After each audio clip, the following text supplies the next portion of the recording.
Salutations, fellow vidiots, and welcome back to yet another motherfucking episode of that Full Moon Madness, baby.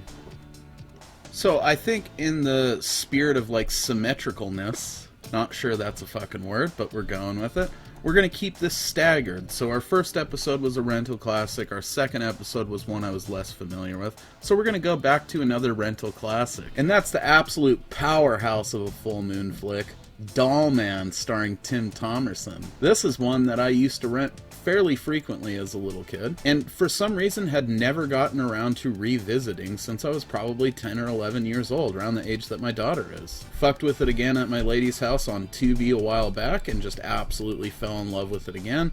I'll gush about it plenty throughout this review, but this is like flagship full moon shit here. Even though he didn't get the sequels he deserved, he's still the main man over there in my opinion. Whether he's playing Dollman or Jack Death and Trancers, Tim Thomerson fucking rules. And he will appear in this series several times because we have Dollman vs. Demonic Toys and all 5 Trancer movies to get through. 6 if you count the short film. So a lot of Timmy Boy up in this bitch in the near future. In any case, right now we're going to whip out that 13 inches, and trust me, it's got attitude.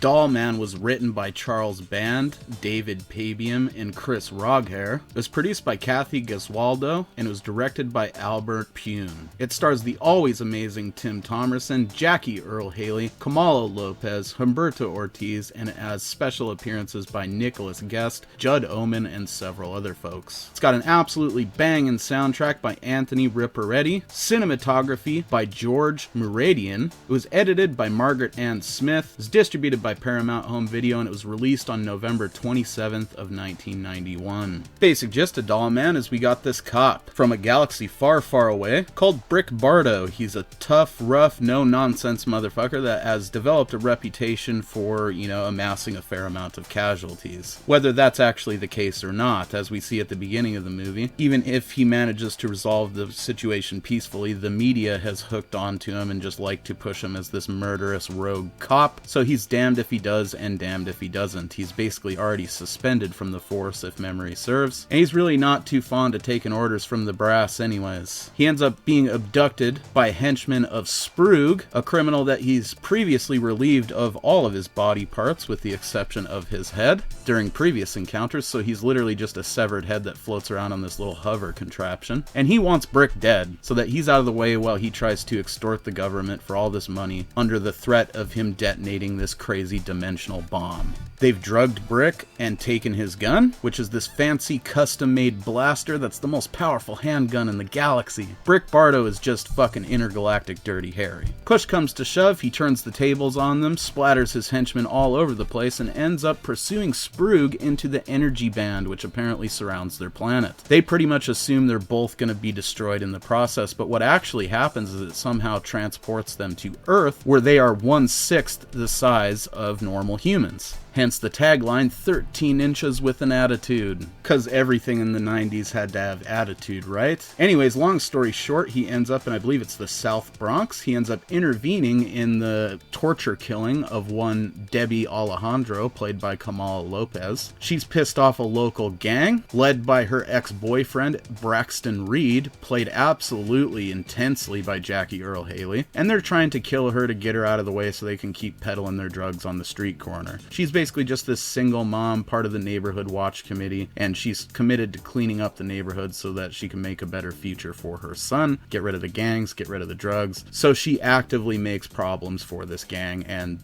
they've had enough of it. Brick Bardo intervenes, puts a bullet in a couple of these gangbangers, and ends up, heading on home with Debbie Alejandro to hang out with her and her son while they figure out what to do. His ship has been damaged in the, trip to Earth, so he's basically stranded, and now they have this gang who is pissed off at this lady already and further pissed off once, Brick Bardo, our friendly neighborhood Dollman, splatters even more of his henchmen all over Debbie's apartment when they come to confront her about this initial situation. In the meantime, Braxton and his gang have found Sprug, and he promises to give them this interdimensional bomb if they help him kill Brick Bardo and repair his ship so that he can return to his home planet. Naturally, this sets everybody up on an action-packed explosion explosion-filled fucking collision course, and it plays out pretty much how you would expect. It's basically just a rogue cop versus greasy gangbangers movie set to the backdrop of a science fiction splatter flick. It's endlessly quotable, it's got the perfect amount of camp and legitimate humor woven into the mix. Tim Thomerson once again just proves how awesome he is. I mean, if the Trancers movies weren't enough proof for you, you also got this, and you got Dollman versus Demonic Toys, which we will cover in the future. I just can't get enough of the dude. And I cannot understate this, that soundtrack fucking slaps. By and large, most full moon soundtracks tend to kick a fair amount of ass. About the only times that I won't be using them is when it's just not really worth grabbing. That will be rare since they tended to put a fair amount of effort into the stuff. Oblivion is kind of one of those exceptions. Serviceable soundtrack, but it ain't no Dollman. I just can't say enough good things about this movie.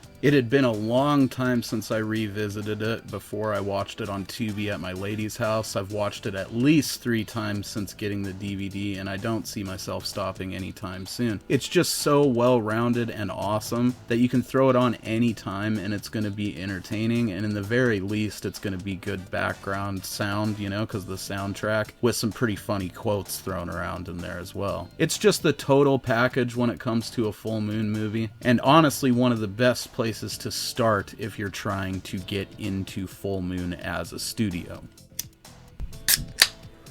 It just kind of hits all those marks to make like sort of a perfect full moon movie, right? Like you got little things that are fucking deadly, a slapping soundtrack, memorable characters played by like memorable actors, solid effects, and perfectly balanced camp and humor that make for just an enjoyable movie experience. It's like everything that makes early full moon what early full moon is known for.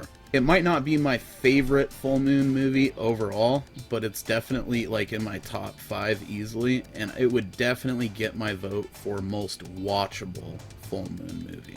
Like this has the most replay value for sure, I think, of any full moon movie in existence, with the exception maybe of Puppet Master 3.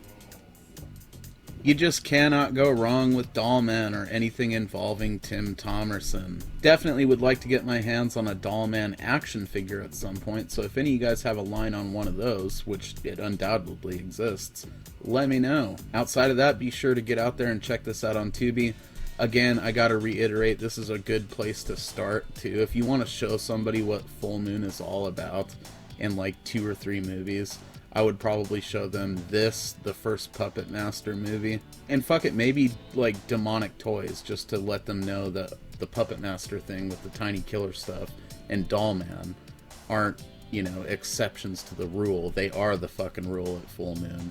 And if you see movies that aren't about tiny killer shit, those are kind of in the minority, even though there's plenty of them because full moon has an extensive catalog. In any case, that's all we got for Dollman. I can't gush about it any more than I already have without making this excruciatingly long. We will be back again with another unfamiliar full moon flick, but sort of familiar in the same way because I used to see it at the video store constantly as a kid. I just never got around to picking it up. Find out what that is in our next episode. Cheers, thanks for watching. I have been Mosley. You have been a bunch of sexy motherfucking beasts. And this has been that full moon madness, baby. More to come.